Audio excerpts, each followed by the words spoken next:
On va parler musique dans Smart Sport. Quel est votre groupe préféré? Rolling Stones. Quel est votre groupe préféré? Les Rolling Stones. Pareil, musique. Don't get angry with me. Big stage erupted in fire and sound about 9:13 tonight. Where long-haired, tie-dyed, barefooted young people geared up for what some are calling the show of a lifetime. Clearly, stadium officials are pleased. Ah, c'est Extraordinaire. extraordinaire parce que Mais bon, les racontez Stones- le coup qu'ils ont fait. Bah, le coup qu'ils ont fait, mais c'est pas la première fois. Hein. Ils l'ont fait avec la Ligue nationale de baseball. Et en fait, ils ont proposé, ça c'est malin, parce qu'ils lancent leur nouvel album Le 20 octobre, le 20 octobre. Et ils ont proposé donc. qui est génial. Hein. Qui est extraordinaire. J'ai Ouais, écouté déjà un ou deux ouais, titres, magnifique. un avec Lady Gaga et Stevie Ouais, Wonder. magnifique. On dévoile un petit peu, vous Ouais. l'écouterez.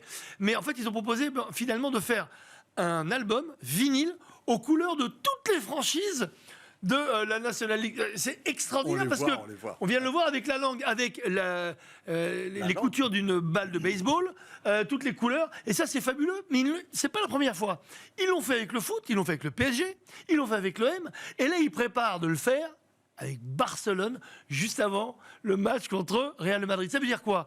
C'est une marque mondiale aujourd'hui, les Stones, mais c'est surtout un logo. Ce logo, cette marque, on peut très bien ne jamais avoir entendu un disque des Stones, et en revanche, on ne peut pas ne pas connaître cette langue magique. Moi, j'adore, parce que le baseball, vous savez que c'est un de mes sports d'origine. Hein, mais et c'est j'adore risqué ça. malgré tout parce que finalement, vous avez 75 ans, il en a 83, Ouais. et je suis pratiquement centenaire. Nous, Nous, presque. Nous, on connaît les Stones. Mais les jeunes fans qu'on dit. Mais justement, Et c'est ça qui est justement, génial. Pierre, justement. Vous savez, quand on regarde les musiciens des Rolling Stones, on est vraiment proche de l'immortalité. On ne sait pas comment Oui. aujourd'hui encore ils sont avec une telle forme et toujours en vie. On le sait, mais c'est formidable. C'est pas pratiqué Mais il y a par tout le monde. deux éléments très très importants. Le premier, c'est que quand vous regardez le baseball aujourd'hui et le baseball il y a 100 ans, c'est le même sport. On est exactement dans un conservatisme absolu. Presque les mêmes règles. Le baseball, c'est l'Amérique traditionnelle, c'est l'Amérique de tout temps. Et quelque part, il y a un référent avec ça. Les Rolling Stones viennent se nourrir à l'intemporalité de ce sport. Et deuxième élément, les Stones sont des musiciens anglais, comme tout le monde sait. Et pourquoi aux États-Unis est-ce qu'il va y avoir ce lien? C'est très simple. Tournée 1989, 50% de la tournée des Rolling Stones aux États-Unis se passe dans les stades de baseball.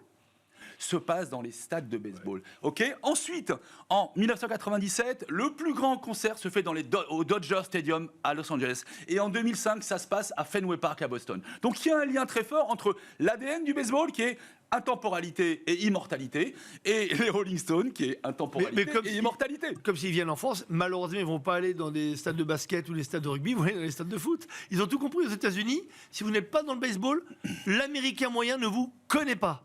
Donc en fait, depuis le démarrage, comme ils veulent être le plus grand groupe du monde, c'est drôle parce que je dirais pas ça des Beatles. Les Beatles gardent l'ADN anglais beaucoup plus fort que les Stones. Les Stones, il y a plein de gens qui se disent oui, ils sont anglais, mais ils sont peut-être, je crois qu'il y en a un ou deux qui sont américains. Attendez, n'oublions pas une chose, Incroyable, c'est que les Rolling Stones, ok, ça vient d'une musique de blues. Ce sont des bluesman. Les Bien bluesman, sûr, c'est pas du rock. Sont issus du Mississippi. Donc encore une fois, c'est une musique américaine et c'est un tribute aux États-Unis, ok, pour leur rendre hommage de manière à ce que les choses soient égales par ailleurs. Et il faisait la première partie de qui? De James Brown, aux États-Unis. Donc vous imaginez Mick Jagger qui chauffait la salle pour Mr. Dynamite, qui était James Brown. C'est tout un signe. C'est un groupe de R&B, on le sait. C'est pas un groupe de rock, alors que, on va dire, les Beatles, c'est un groupe de pop anglaise. On dit pas que c'est un groupe de R&B anglaise, puisque ça n'existe pas, la R&B anglaise. Donc, encore une fois, l'ADN est respecté, c'est magnifique, et puis ça aide à valoriser ce sport magnifique, qui n'est pas encore, enfin, qui a été olympique, qui ne l'est plus. Moi, je prends vraiment le baseball et son grand retour dans l'olympisme. D'ailleurs, avec un ami, Bertrand Maire, on a recréé le club du Ranelagh, le baseball club du Ranelagh, il y a maintenant plus d'1 an et demi. Dernière question, parce que là vous êtes parti, je dois Ah mais vous oui, couper. parce que je dois vous dire. Comment pourquoi- s'appelle votre groupe? Mon groupe s'appelle les Stonewashed.